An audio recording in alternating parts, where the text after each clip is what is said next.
Hey guys, it's Mathel here once again, and I have finally gone ahead and done it. I have tackled Burning Arrow for the first time in a few years, and it's something I've wanted to do for a while now because Burning Arrow has always been a bit of a cool skill, and I've actually enjoyed it pretty much every build I've made with it. But it was changed, I don't know, a while back when there was a big revamp on plenty of things, and Burning Arrow lost a bunch of its uniqueness, I suppose you could say. It used to have like this 5 stacks of burn stack that wasn't ignite, that was burning arrow stacks, and as well as that it had a better attack speed coefficient, and now it's got none of that, and it's a bit weird, and I've had no idea what to do with it up till now. And having a bit of a thought, I finally came to the conclusion I'll try using a synthesized bow. So it's got 2 to 4 additional fire damage per 10 strength, and then I'm going strength stack. Since Burning Arrow has full fizz conversion, it's a fizz bow with a bunch of fire damage, a bunch of strength stack to get even more fire damage, basically just stacking a whole bunch of flat damage, and then going with a scion chieftain and using Deadeye as well and Elementalist as well, just getting a whole bunch of stuff on the passive tree. And my conclusion is I have no fucking idea what I'm doing. I don't know how you're supposed to build this thing in modern day PoE, and I think you're not supposed to is the conclusion. As far as I can tell, the entire viability of this skill is based around the existence of Asylum, and because Asylum exists, it can't have better numbers than it currently does, because that is what gets you all of the damage in the build, but it is also one of the most clumsiest, annoying pieces of shit to play with in this game. So Asylum is something that lets you put your damage over time gem into your hat and then use 3 other supports and then turn it into this sort of channeled ranged attack that needs 6 stacks, kind of like a Scourge Arrow all of a sudden, and does huge multipliers. But it's really annoying to do, and it just doesn't really fit the current game's play styles. So I tried my best to make this build with no Asylum in mind, and it's gone okay, honestly. It's gone just perfectly okay. So it's not super expensive, it's just a bit difficult to put together with no currency whatsoever, or no, like SSF would be tough, but the whole build in total was like 3 to 5 divines or some shit. So it wasn't that hard to put together, but there's not that much more I can do to really max it out. And we map okay. We have decent survivability thanks to a bunch of stuff that I've done with the strength stack, and then the single target's kind of nothing. So in the end, the build has maybe like 1 to 2 million single target, depending on procs, depending on Vol Burning Arrow, etc. And that's pretty damn flaccid. It just doesn't really seem as though there's any reason to play this over an explosive arrow totem build, that sort of thing. But the AoE, still kind of satisfying. You run around, you right click, and a whole bunch of burn prolif happens, which I think in essence is just going to be a worse Fireball build, unfortunately, because Fireball will have a similar playstyle, but you won't have to deal with a painfully slow attack speed, which is really tough to overcome. Instead, you just get some cast speed, and on top of that, you don't have to deal with accuracy and slightly more difficult EO procs, I think. So I'm not really sure what the fuck's going on with Burning Arrow. I've made a decent attempt at it, and I'll be able to play it for another day, get it to like level 93 or some shit, and it maps okay. But I think ultimately I'm going to chuck on an Asylum and see if I can get that playstyle to be something, because I do have the Deadeye node for an additional proj, which makes it just a little bit easier to manage. But we've then got to manage mana, we've then got to manage standing still, getting to several stacks, and doing that sort of damage. So an example of my single target is just this Hydra map here. Yeah, so tier 16s, you clear, you can run around, it's not too bad, it's okay. Playstyle's a little bit satisfying, but no more satisfying than any other burn prolif thing you'll come across. And then you come across a boss, and this should be about 1.5 million TPS at this point. And it's also utilizing the new Alchemist Mark, so I tried to keep that in mind when I was making this build as well, because I was hoping it would do some decent damage if you scale some Mark effect, that sort of thing, but it seems a bit whatever. So in the end, there it is, some okay DPS, and it just takes a while, and it just isn't anything too impressive. The playstyle for endgame bosses is okay though. I've got good regen, I can be fairly defensive if need be, but it's just going to be kind of slow and unfortunate. So 45 minutes later or some shit, the bosses kind of die, and very cool, I can like take on regular endgame, just slower than most builds, which is a bit weird because it feels like Burning Arrow did better than this a long time ago, and I don't really know where to go from here besides just running Asylum. So next video, if there is a next video, will incorporate Asylum, because this is just a small test of the Asylum. I just chucked it on, put a few links in, and just hit one of the Elder Guardians, and it's substantially better, but it is more risky and it is way clumsier. So I'll try and make sure I can get it rolling to as good as it can be. I'll get rid of Diadian Dawn, I think, because faster ignites don't actually help me in any way. If I can't maintain my ignites 100% of the time, and I won't be able to do that with Asylum. So yeah, I'll try that as well. I'll just try a little bit more min-maxing, and if there's something to post next time around for some endgame and some min-max, then I will, but expect it to just kind of be an Asylum swap and then some single target in that way.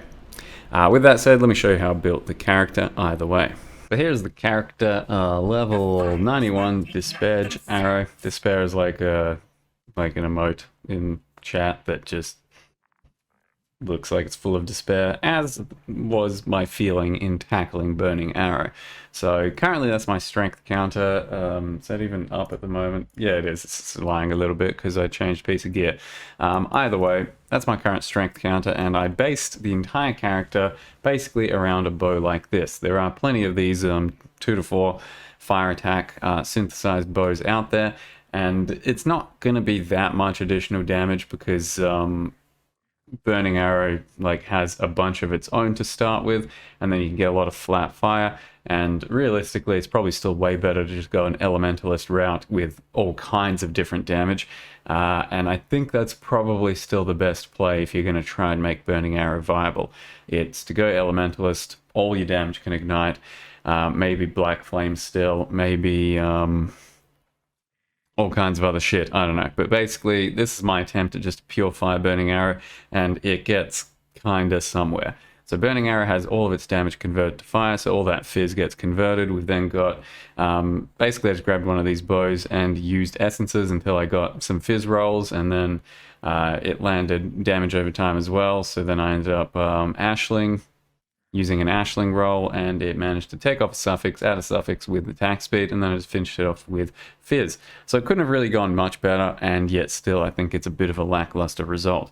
My links are Burning Arrow, Swift Affliction, GMP, Efficacy, damage over, divergent elemental damage, so that's a little bit of mana leech, doesn't really end up doing much, and Cruelty at the moment, which should be replaced for burning damage, but it works fine for clear, it's just not very good for larger scale bosses. And then I'm probably going to start using an Asylum soon, because I was going to try and avoid not using it. That makes sense? Yeah. But that's what it is there. Like I said, if you've never seen one before, basically you put your Burning Arrow in there, or a Puncture, something like that, and then 3 Sport Gems, and then it turns your skill into Snipe, which is a big channel attack, and builds up stacks. The more stacks, the more damage over time multiplier it gets. But for now, this has been the build up till this point. So we are strength stacking. Basically, I've gone with also Abrath Hooves, because they give you a bit of extra fire damage per strength, and then also the Ignite spread. It's not really Prolif. Feels really good. So having both versions of Prolif from the gloves and the Ignite sort of spread really helps clear to just take off quite a bit nicer, but you only really need one or the other. Currently that's what I've got, using both, since it seems not bad. So maybe I'll get rid of these as well and focus more on the Prolif with a bit of extra pierce, because that basically serves the same purpose anyway. Aside from that, I found this quiver. That's kind of the reason I started going Burning Arrow to begin with. Just found this quiver and thought, hey, that's a cool quiver, what can I do with it? Pretty much has to be Burning Arrow, and that's why I started thinking about this bow and this type of build. We've then got just strength and less damage taken per strength on the chest, a very basic chest. Grabbed the Alchemist Mark hat and then just got a strength essence on it. And then I bought all this mirrored jewelry, which I'll show in a second, and then just basic gloves. So the mirrored jewelry, you can get, or I picked this up for like 20C, I think. Fuck ton of strength, fuck ton of damage over time multi. Wasn't really going to be able to do better for damage on this type of character. And at the same time, strength solves added life for the build as well. So we don't really have that much life, but the strength gives us a lot of it. And then for rings, I tried to get some other form of recovery and meme, and that is a bunch of strength, and as well as that, damage taken recouped as life rolls. Since with the mirrored jewelry, you can get up to like 3 times the mirroring factor in the end. You can get like 40 to 45 recoup even, but these are a bit more humbler, yet still very powerful and fairly cheap. So we got 30 damage taken and a bunch of strength as well. So I've got 60 recoup in total here, meaning whenever I take damage, a bunch of it comes back in the form of life. Over 4 seconds, and you can speed that up with like a life recovery rate, shit like that too. So it's a pretty good mechanic, usually used for Forbidden Rite, and now's a really good time to make Forbidden Rite characters as well, which is a friendly reminder. But yeah, that's basically the idea around the build. Like I said, Deity and Dawn, it's something that is a huge multiplier for most Ignite builds, and people tend to use it quite profusely. It's good in this build too, but if I'm going to start using something like a Salem, and I can't guarantee max sort of burns on enemies all the time, then it doesn't really add any DPS overall, because it just takes your burn and speeds it up, but without it, you're still dealing the same amount of damage per burn if you can only apply 1 burn every now and again. So that's probably what's going to happen with the Salem. Currently, my burn, I think, is like 2 seconds, so I really cannot guarantee that I'm going to be putting up a big stack faster than every 2 seconds, which is why I'm probably going to get rid of this and use a strength stack belt and try a last-ditch effort to kind of min-max the build into a direction that takes it to endgame. But currently, yeah, my single target swap is Awaken Deadly Ailments, and I guess I'll just show the passive tree real quick as well. Went into Chieftain because it gives strength, it gives Ash on hit. Went into Deadeye so that we can scale the mark a bit and get a bit faster, additional proj, that sort of thing, and also start on this side of the tree for some good damage nodes. And then yoinked Elementalist just because the minus max for exposure is pretty much one of the only other ways we can scale negative resists on enemies as this type of build. So then otherwise, bunch of life and some damage over times and strength nodes, damage over times. You got your Elemental Overload. And one of the things I hate about Ignite builds these days is the way Elemental Overload got changed. So it's really annoying that I can't proc like Elemental Overload on one burning arrow and then it applies to Vile Burning Arrow or to all my burning arrows. It instead will only apply to the attack you crit it with, so that's why I don't really like Salem as well. You have to factor in that you'll probably never have Elemental Overload up with Salem unless you've got like 50% crit chance, because you have to crit with the arrow from Salem for the Elemental Overload to apply to it. And that'll happen sometimes, but that'll be just a high roll essentially, and high rolling, low rolling doesn't feel good in builds. Aside from that, I also tried out Explosive Arrow here or there. In my exact setup, 1-for-1, it feels okay, like kind of competitive, but Burning Arrow feels a bit nicer for clear. This would just have like a slightly higher roll on your single target, I think. But yeah, it's currently just a totem setup to help with a bit of clear or some shit, and also apply combustion. I might turn that into a Burning Arrow instead. Anyway, we'll see. So that's it. Like I said, I kind of have no idea what to do with Burning Arrow. I think Elementalist is the play, and do all of your damage scale. I've done that before. It felt a bit mediocre, but maybe you can do it better nowadays. But that's, I guess, all I got to say for now for Burning Arrow. It's been kind of fun, but don't really recommend copying it. You still can if you want to. It's not super wrong to do so, but it's not a big standout build. As far as the MTX, it's just Pandemonium set, some wings, and the weapon that everyone keeps asking about is a supporter pack from a couple of leagues ago maybe, Worm supporter, and the bow is indeed absolutely fucking massive. But yeah, there it is. Thank you very much for watching. See you guys next time.